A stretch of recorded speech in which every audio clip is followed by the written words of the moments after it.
पाकिस्तान के ताल्लुकात मोहम्मद यूनुस क्यों ठीक कर रहे हैं, बांग्लादेश के साथ बेहतर क्यों हो रहे हैं।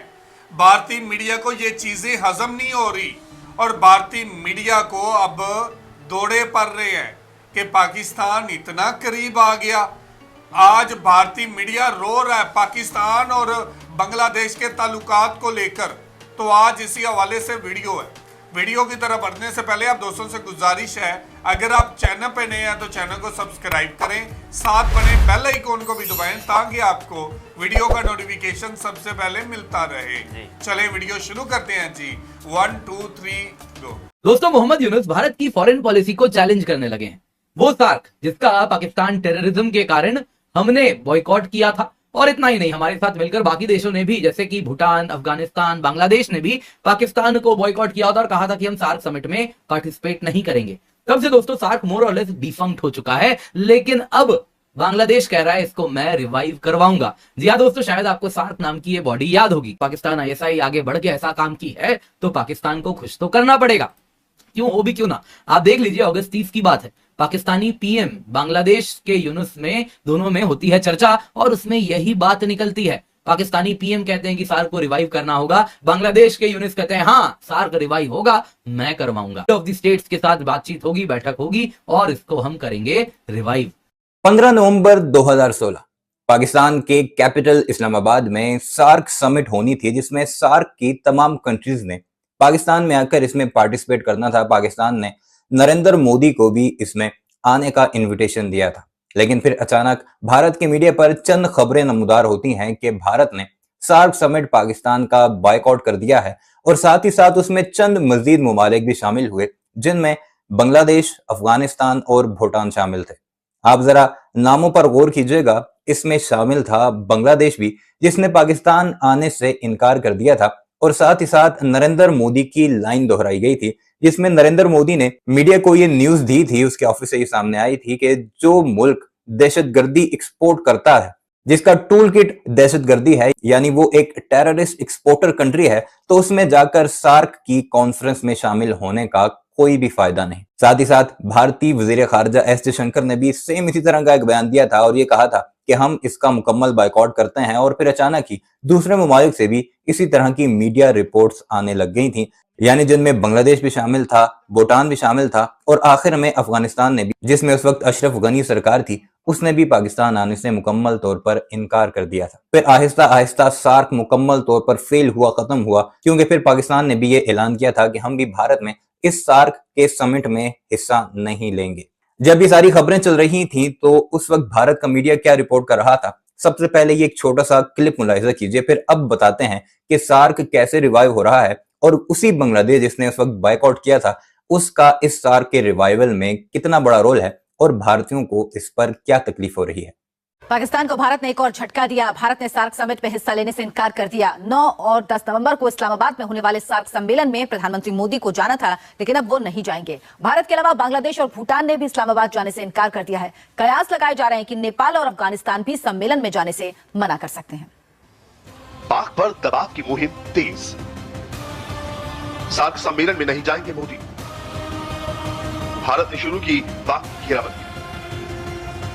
सार्क के साथ ही करेंगे पाक का बॉयकॉट। पूरी हमले का एक और साइड इफेक्ट जो पाकिस्तान को अंतर्राष्ट्रीय मंच पर झेलना होगा। भारत ने 9 और 10 दिसंबर को इस्लामाबाद में होने वाले 19वें सार्क सम्मेलन में शिरकत करने से इनकार कर दिया है। विदेश मंत्रालय ने बयान जारी कर इसकी जानकारी दी है। भारत अब सार्क में शामिल दूसरे देशों से भी अपील कर रहा है कि वो इस सम्मेलन में हिस्सा न लें। India has conveyed to the current SAARC chair Nepal that increasing cross-border terrorist attacks in the region and growing interference in the internal affairs of member states by one country have created an environment that is not conducive to the successful holding of the 19th SAARC summit in Islamabad in November 2016. We also understand that some other SAARC member states have also conveyed their reservation about attending the Islamabad summit in November 2016. Bharat की appeal का असर दिखने भी लगा है। कुल 8 देश SAARC के सदस्य हैं। भारत के साथ नेपाल, अफगानिस्तान, बांग्लादेश, भूटान, श्रीलंका, मालदीव, पाकिस्तान सार्क के सदस्य हैं। अब खतरा सार्क शिखर सम्मेलन पर मंडरा रहा है। नियमों के मुताबिक सार्क शिखर सम्मेलन रद्द हो सकता है, क्योंकि सार्क के चार्टर के मुताबिक किसी भी एक देश के राष्ट्राध्यक्ष के शामिल न होने से शिखर सम्मेलन नहीं हो सकता। भारत का ये कदम अंतर्राष्ट्रीय स्तर पर पाकिस्तान को और भी अलग थलग कर सकता है। वीडियो आपने मुलाहिजा की भारत का मीडिया कैसे खुशी के शादियाने बजाता नजर आ रहा था कि हमने पाकिस्तान में होने वाली सार्क कॉन्फ्रेंस को फेल कर दिया है। अब जरा ये खबर मुलाहिजा कीजिए, ये है हिंदुस्तान टाइम्स की खबर आज से चंद दिन पहले की, जिसमें लिखा हुआ है कि Pakistan prime minister Bangladesh Yunus discuss revival of SAARC, यानी पाकिस्तान और वही बांग्लादेश जिसने बॉयकॉट किया था पाकिस्तान आने से, ये आपस में मिलकर सार्क के रिवाइवल की बात कर रहे हैं। ये तो है हिंदुस्तान टाइम्स। अब एक और बड़ा आउटलेट मीडिया द हिंदूज लिखता है revival of SAARC spirit can solve many regional problems, Bangladesh chief adviser Yunus, यानी मोहम्मद यूनस जो कि इस वक्त बांग्लादेश के चीफ एडवाइजर हैं, ये कहा जाए कि इंटर्म गवर्नमेंट के चीफ हैं, यानी जो उसे चला रहे हैं, उन्होंने कहा है कि सार्क का रिवाइवल जो है पाकिस्तान से मिलकर रीजन के कई बड़े मसाइल को हल करेगा, उनका एक आसान हल निकालेगा। अब इस सारे मामले पर भारतीयों को तकलीफ होना शुरू हो चुकी है, क्योंकि मोहम्मद यूनस ने साथ ये भी कहा कि मैं सार्क के जितने भी कंट्रीज हैं जो इसमें शामिल थे, उन सब के चीफ एग्जीक्यूटिव्स के साथ मिलूंगा यूनाइटेड नेशन जनरल असेंबली का जो आगे आने वाला इजलास है उसमें, और साथ ही साथ ये भी कहा है कि मैं नरेंद्र मोदी से भी मिलूंगा और उसे भी बताऊंगा कि सार्क कितना जरूरी है। आप अंदाजा लगाइए कि आज से ठीक 7 साल पहले यही बांग्लादेश की सरकार होती थी जिसको शेख हसीना वाजिद लीड करती थी, उसने भारत के कहने पर पाकिस्तान में सार्क कॉन्फ्रेंस का इनकार किया था, और अब पाकिस्तान के ही कहने पर बांग्लादेश के जो इस वक्त एडवाइजर हैं वो पूरी दुनिया के या उन ममालिक को जो कि सार्क के मेंबर्स हैं उन्हें मनाने की कोशिश कर रहे हैं कि पाकिस्तान के साथ मिलकर हम रिवाइवल करते हैं इस सार्क समिट का। अब इस सारे मामले पर भारतीयों को तकलीफ होना तो बनती है। वो कहते दिखाई दे रहे हैं कि बांग्लादेश का जो एडवाइजर है जो इस वक्त उसे लीड कर रहा है वो पाकिस्तान की टोन बोलता दिखाई दे रहा है और टूल किट के तौर पर इस्तेमाल हो रहा है। जैसे पाकिस्तान टेररिज्म को टूल किट के तौर पर इस्तेमाल करता था, वैसे अब मोहम्मद यूनस पाकिस्तान की टूल किट के तौर पर इस्तेमाल हो रहा है, यानी वही जुबान बोल रहा है जो कि पाकिस्तान उसे फीड करता है। इस तरह की बातें की जा रही हैं भारत के मीडिया पर।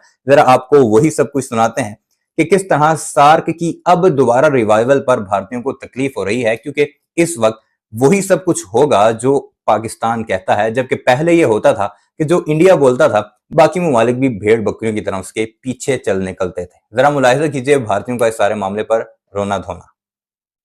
दोस्तों, मोहम्मद यूनुस भारत की फॉरेन पॉलिसी को चैलेंज करने लगे हैं। वो सार्क जिसका पाकिस्तान टेररिज्म के कारण हमने बॉयकॉट किया था, और इतना ही नहीं, हमारे साथ मिलकर बाकी देशों ने भी, जैसे कि भूटान, अफगानिस्तान, बांग्लादेश ने भी पाकिस्तान को बॉयकॉट किया था और कहा था कि हम सार्क समिट में पार्टिसिपेट नहीं करेंगे। तब से दोस्तों सार्क मोर और लेस डिफंक्ट हो चुका है, लेकिन अब बांग्लादेश कह रहा है इसको मैं रिवाइव करवाऊंगा। जी हाँ दोस्तों, शायद आपको सार्क नाम की ये बॉडी याद होगी। इसमें अफगानिस्तान, भूटान, मालदीव, पाकिस्तान, बांग्लादेश, इंडिया, नेपाल और श्रीलंका इसके सदस्य हैं। मोर और लेस भारतीय उपमहाद्वीप के सारे देश इसके सदस्य हैं। अब दोस्तों होता ही हुआ 2016 का सार्क समिट होना था उसको इस्लामाबाद में, लेकिन उस साल उरी टेरर अटैक होता है सितंबर 18 को, और उसके बाद इंडिया कह देता है कि हम इसमें पार्टिसिपेट नहीं करेंगे पाकिस्तान में होने वाले सार्क समिट में। और उसके बाद बांग्लादेश, भूटान, अफगानिस्तान भी कहते हैं कि हम भी इसमें पार्टिसिपेट नहीं करेंगे। और तब से अगर आप देखें तो इक्का दुक्का बीच में कुछ मिनिस्ट्रियल बैठक वगैरह हो जाती है, अदरवाइज वो भी वर्चुअल। अदरवाइज सार्क समिट अगर आप देखें तो पूर्ण रूप से डिफंक्ट हो चुका है।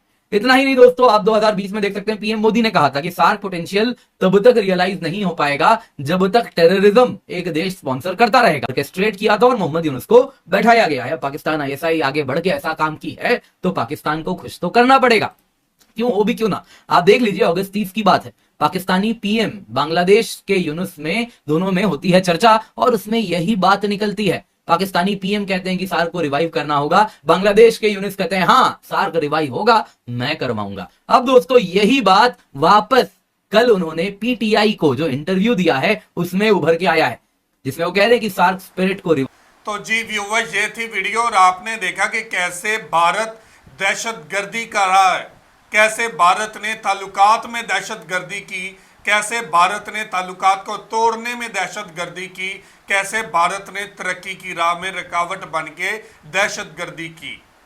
पाकिस्तान को बदनाम करना, पाकिस्तान पे इल्ज़ाम लगाना, पाकिस्तान को दुनिया से अलग करने की बातें नरेंद्र मोदी की पॉलिसियाँ रही हैं। शेख हसीना वाजिद, अफगानिस्तान के सदर अशरफ गनी और भूटान के सदर ये मिलकर पाकिस्तान को तनहा करने की साजिश करते रहे।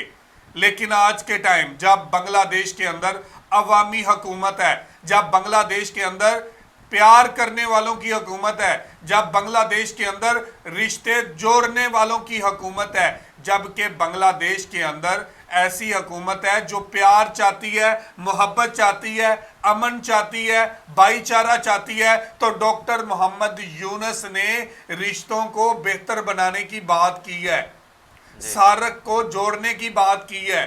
जो भारत नफरत की सियासत करता था, बांग्लादेश ने उसके ऊपर प्यार की सियासत की है, मोहब्बत की सियासत की है। तो अब ये भारत को हजम नहीं हो रहा। भारत जो चाहता था कि बांग्लादेश तोते की तरह हमारी हाँ में हाँ मिलाए, भारत की तरह वो भी इनकार करे, भारत जो कहे वही कुछ बांग्लादेश करे। अब बांग्लादेश ने गुलामी के तोग तोड़ दिए हैं। बिल्कुल। अब बांग्लादेश ने वाजे कर दिया कि बांग्लादेश एक आजाद मुल्क है, बांग्लादेश की अपनी खारजा पॉलिसी है, बांग्लादेश अपने फैसले खुद करेगा। अब भारतीय मीडिया को तकलीफ होना शुरू हो चुकी है कि बांग्लादेश तो हमारे हाथ से निकल गया, बांग्लादेश तो अपने फैसले कर रहा है, बांग्लादेश तो अब वही कुछ करेगा जो पाकिस्तान और बांग्लादेश के मफादात में है। बांग्लादेश अपने फैसले करने का इख्तियार हासिल कर चुका है, जिससे भारतीय मीडिया को, भारत को तकलीफ हो रही है कि अब पाकिस्तान और बांग्लादेश करीब आएंगे। जो सियासत हमने की बांग्लादेश को पाकिस्तान से दूर रखने की, अब वो नाकाम हो चुकी है। अब पाकिस्तान पे भारत इल्जाम भी लगा रहा है, बांग्लादेश पे इल्जाम लगा रहा है, दोनों के करीब आने पर प्रोपेगेंडा भी जारी है। जुनेद भाई, मैं इस चीज़ से ज़्यादा खुश होता हूँ कि उनको ये भारत को ये ज़्यादा तकलीफ बात दे रही है कि बांग्लादेश ने सर उठाया, तो बांग्लादेश के साथ ही दूसरी जो रियासतें हैं वो भी भारत के खिलाफ बोलना शुरू हो गई। पहले आज तक कभी उनका बयान नहीं आया था, लेकिन बांग्लादेश की हिम्मत के बाद अब दूसरों ने भी सर उठाना शुरू कर दिया और दूसरे भी अब इंटरनेशनल सतह पर जाकर ये कहना चाह रहे हैं कि हम लोग भारत के तसल्लुत से बाहर आना चाहते हैं। और बांग्लादेश ने तो आज़ादी हासिल कर ली। बांग्लादेश के नौजवानों को सलाम है, बांग्लादेश की आवाम को सलाम है कि जिन्होंने इतना बड़ा इकदाम लिया, इतनी जानें ज़ाया करवाई और एक जालिम हुकूमत से जान छुड़वा कर एक आज़ादी की ज़िंदगी हासिल की। और आज वो खुद मुख्तार ज़िंदगी गुजार रहे हैं, अपने फैसले खुद कर रहे हैं। और इंडिया जो कि इनके फैसलों के अंदर टांग अड़ाता था, अब उनको मुंह की खानी पड़ती है और उनको करारा जवाब मिलता है। और अब वो इस बात से ज़्यादा परेशान है कि पाकिस्तान पहले हमारे खिलाफ था, अब तो बांग्लादेश जो कि हमारा दोस्त था, जिसके अंदर हम लोगों ने इतनी ज़्यादा इन्वेस्टमेंट की थी, वो भी हमारे खिलाफ होना शुरू हो गया।